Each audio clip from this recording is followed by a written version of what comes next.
All right, now moving on with our microsolvers here. Let's add turbulence back into the mix. You'll remember that from the first lesson, perhaps.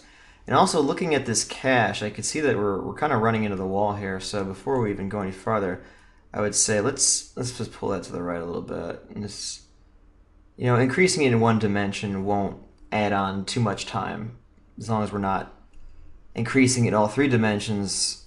This is just going to be, I don't know, maybe 10% longer. In any case, so let's make a gas turbulence. And gas turbulence last time drove the overall motion. That's where all of our velocity came from.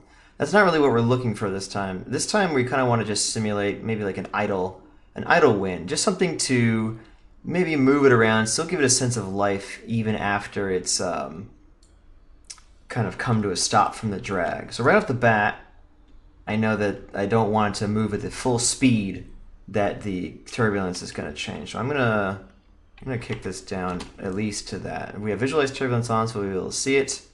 I also already kind of know that this is already going to be too much. I don't want it to, I'll just make it divide by 10 or whatever.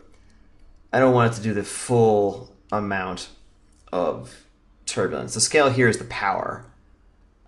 Again, we just want a light, slow moving kind of breeze to kind of gently push it around. And actually, also, with this kind of stuff, because we want to iterate as much as possible, let's put the division size back up. Again, this should, in theory, make it more or less run 8 times as fast. Why 8 times? Well, if we doubled the division size, it's double on each axis, so there's basically going to be half as many on each axis, which means it'll be an eighth as many overall. So we can see this is moving pretty fast, and this will be good. We don't need to see detail in our simulation because we're not trying to get detail from this turbulence microsolver. We do all this work knowing that eventually we'll run like an overnight sim or something where we'll actually get the division size down as small as we can, but we don't want to deal with that while we're, actually iterating in front of the damn thing during the day. So there we go. So we can see the turbulence field itself is kind of moving pretty fast. You can see how quickly it's going. So right off the bat, I could say this is probably still too high. So I'm going to say, bring these down. Oh, also, we definitely want the swirl size to be much bigger because I want this large, gentle motion coming from this gas turbulence. There are other ways you can achieve similar effects, and you can really see how much larger the swirls are now. You can use wind, for example. Wind is a DOP that actually is a drag with noise applied to it, which simulates how wind, which is part air resistance, part velocity, will act in your solver. As it stands, we're just going to kind of put it together ourselves with the gas turbulence and the drag. Okay, so let's see if we can see what's going on. Yeah, so we're getting a very gentle kind of fluid motion kind of at the end there. We're not seeing a lot, but that's what we want. We want a kind of a subtle motion. And again, these vectors that we see here is not the vector field of the sim. This is the vector field of the turbulence specifically that's being applied to the simulation. So again, it's not the actual simulation's velocity field. Cool. So it's pretty subtle, and that's kind of what happens. You're adding lots of different. I mean, even every single one of these disturbance things is a subtle effect. And lots of subtle effects add up to be a really cool looking sim. And just so you can get a real idea of a blown out version, well, now you can really see. This is 100 times the scale. So obviously that's way too much. But maybe 0.1 will help us see that little gentle blowing motion a little bit better.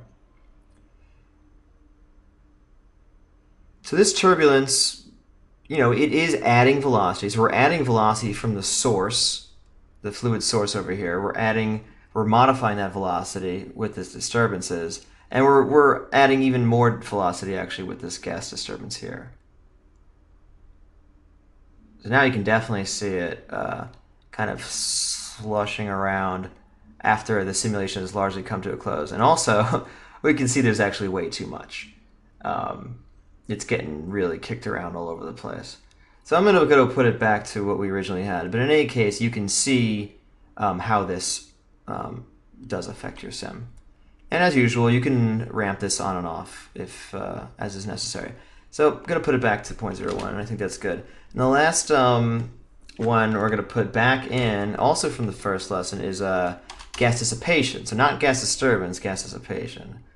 Gas dissipation, it actually does two fundamentally different things that are both very important for this to look real. Diffusion is a blurring effect. So basically, you have one voxel in the center, let's say, and it'll just spread out from frame to frame. Again, go back to the first lesson to see that happen to the pig head.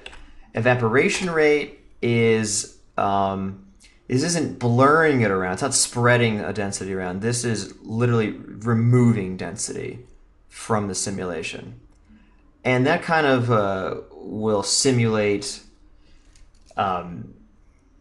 Well, literally evaporation in the case of things like steam, where the water vapor you won't see anymore. It won't be as dense that you actually really see it. It can also kind of simulate just the way any sort of smoke or dust sim would work, in the sense that at a certain point your gas or smoke will diffuse so much, it will spread out so much that there will be barely anything left to see it.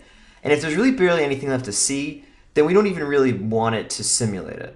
We don't want it to waste time with voxels that we don't care about. And together with the resize is always looking for entire slices of the simulation to cull. So if the border starts to become pretty light because of that diffusion and because of the evaporation, it can actually start to pare back those regions.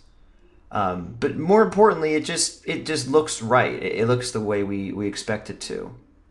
And isn't that what matters when we're doing a simulation? So we can see here how it just is, not only is it spreading out from the original violent burst, but it's also locally spreading out with that kind of blurring effect, which is something that we would expect to see. We would not expect to see sharp details last. As much as they look cool, they can also make a simulation look obviously CG. Too much detail. If you find reference, and you should always be, I mean that's its own really pro tip. You find reference when you're doing a simulation and really work from that. And you'll see that many times, especially with long-running steam sim or smoke sim, you do lose a lot of detail over time. So there you go. So now we can see that subtle rocking. You can kind of see it here. From the idle air current, we've got the disturbance, we've got the dissipation, we've got the diffusion. And this is where we're really starting to come together with something nice now. I'm going to turn that velocity visualize turbulence off, and we will continue on our way.